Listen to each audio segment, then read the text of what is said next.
दान किया रक्त किसी की जिंदगी को बचा सकता है। जी हाँ, यदि हादसे में कोई घायल हुआ हो और खून अधिक बह गया हो या किसी बीमारी के कारण शरीर में रक्त की कमी हो गई हो तो ब्लड की जरूरत पड़ती है। समय पर ब्लड नहीं मिले तो व्यक्ति की जान तक जा सकती है। लोगों में रक्तदान करने के प्रति जागरूकता बढ़ाने के लिए हर साल 14 जून को विश्व रक्तदान दिवस मनाया जाता है। आखिर 14 जून को ही क्यों मनाया जाता है विश्व रक्तदाता दिवस? आपको बता दें कि विश्व स्वास्थ्य संगठन यानी कि WHO ने रक्तदाता दिवस मनाने की शुरुआत 2004 में की थी। तब से हर साल 14 जून को वर्ल्ड ब्लड डोनर डे के रूप में मनाया जाने लगा। वैज्ञानिक कार्ल लैंडस्टीनर ने ब्लड ग्रुप सिस्टम की खोज की थी।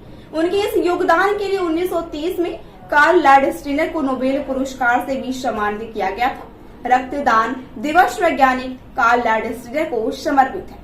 उनका जन्मदिन 14 जून को होता है। इस दिन हर देश के पुरुष, महिलाएं एवं स्वयं सेवक जरूरतमंदों को रक्त और प्लाज्मा दान करते हैं।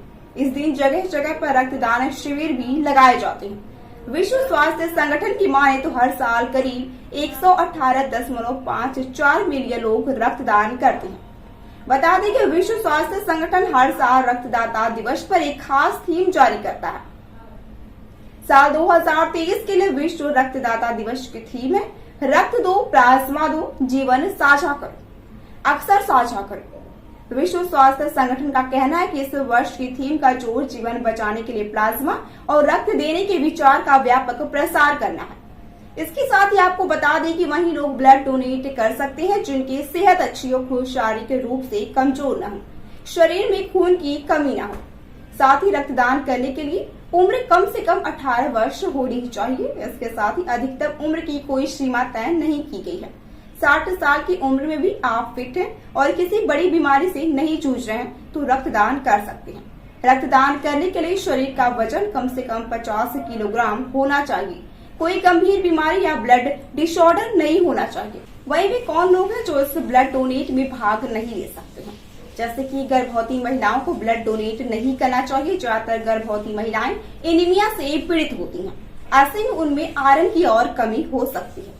यदि किसी ने पिछले 3 माह के अंदर कान, नाक या दूसरे अंगों को छिदवाया है तो उसे रक्तदान नहीं करना चाहिए। कोई व्यक्ति यदि बुखार, सर्दी और जुकाम से जूझ रहा है तो उसे रक्तदान न करने की सलाह दी जाती है।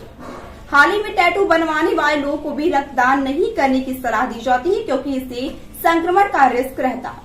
यदि आप हाई या लो ब्लड प्रेशर से जूझ रहे हैं तो भी ब्लड नहीं डोनेट करना चाहिए।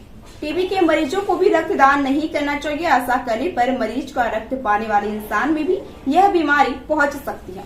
एड्स के रोगियों को भी ब्लड दूसरे इंसान को नहीं चढ़ाया जाता। इसके साथ ही रक्तदान करने से पहले इन बातों का आपको ध्यान रखना चाहिए, जैसे कि हेल्दी भोजन करने के बाद ही ब्लड डोनेट करने के लिए जाएं। जिस दिन आपको ब्लड डोनेट करना है उससे एक रात पहले भरपूर नींद लें। रक्तदान करने से पहले पर्याप्त मात्रा में पानी पीकर जाएं। यदि आप कोई दवाई का सेवन करते हैं तो ब्लड डोनेट करने से पहले इसकी जानकारी दे दें। यदि आपको प्लेटलेट डोनेट करना है और आप एस्पिरिन खाते हैं तो डोनेट करने से 2 दिन पहले ही इस दवा को खाना बंद कर दें। रक्तदान करने वाले स्थल पर टी शर्ट या ढीले कपड़े पहनकर ही जाएं ताकि शर्ट की बाजू को आसानी से ऊपर किया जा सके।